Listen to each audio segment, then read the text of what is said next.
Hi guys, it's Miss Matt Mullen, this is Matt Mull Literacy, and this lot have taken over my channel for today. We're year 8 from Miss Mullen's best class, and we're taking over the channel.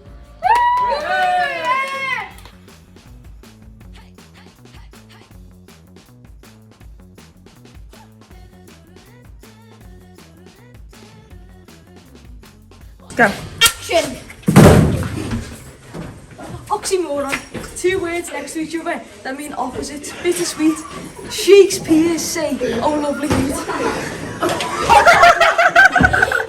Let's do a frame muscle for oxymoron. Thank you so much. As Ralphie has just explained to us, an oxymoron is two words next to each other with opposite meanings.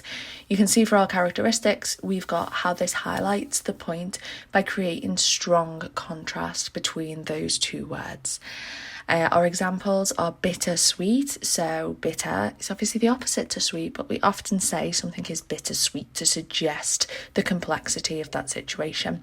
And also, as Ralphie pointed out, Shakespeare uses "oh loving hate" in Romeo and Juliet, and in that particular speech there's lots of oxymoronic language where it's bringing up these ideas of complete opposites in order to highlight the point of each. And some non-examples would be any two words that don't have opposite meanings, and also juxtaposition, which we are going to talk about, which is contrasting ideas. So it's the same concept, but instead of talking about words, we're talking about full ideas. Action! Juxtaposition. Two opposite ideas is next to each other.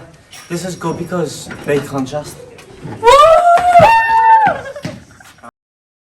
Let's do a frame model for juxtaposition.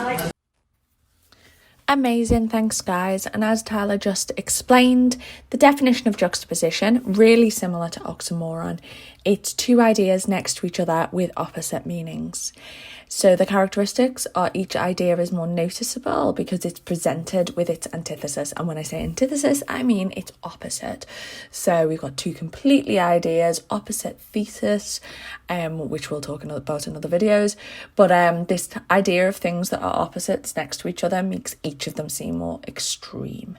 Examples of juxtaposition would be if a piece of writing talks a lot about light and dark, so they're like opposite ideas, and those ideas next to each other, when they're together, they create a strong contrast, and contrast means different. Sometimes it creates a confliction, and that helps to enhance each idea.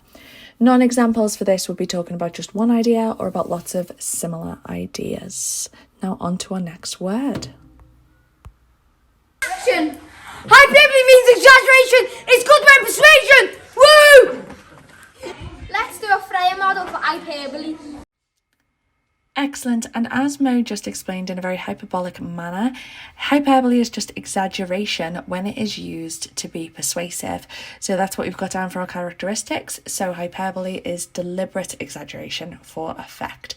And we talk about rhetorical effect. That's when we're using language in order to persuade and manipulate people. It becomes rhetorical.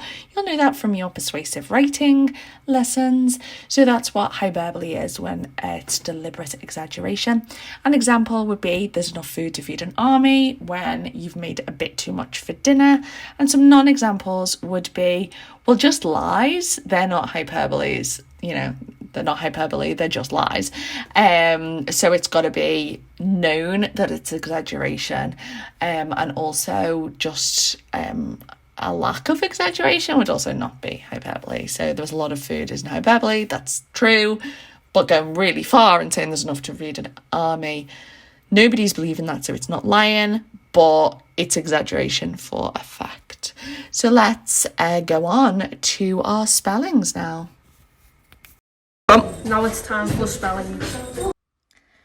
So we're going to start with hyperbole, and you can see our dual code for today is a person being very over the top, see, and the other guy's like, what's going on? And they're just like shouting. So first of all, you could spell hyperbole for me.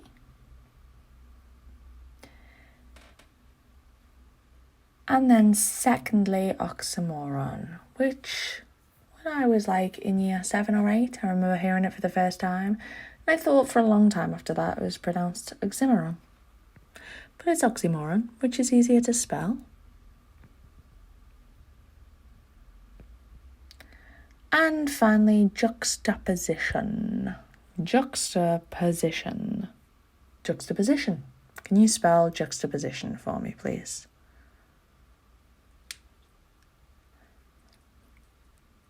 Fantastic. And if you check how that is spelled correctly, or they are spelled correctly.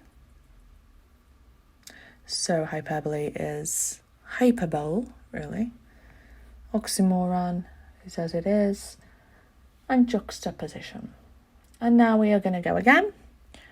So if you could spell hyperbole or hyperbole for me, please. And then oxymoron.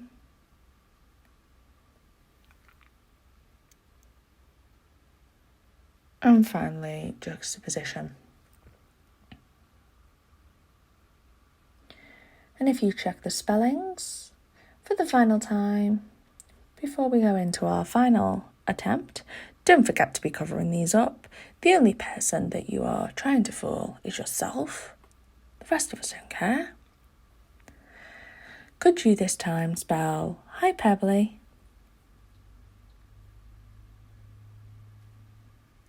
oxymoron,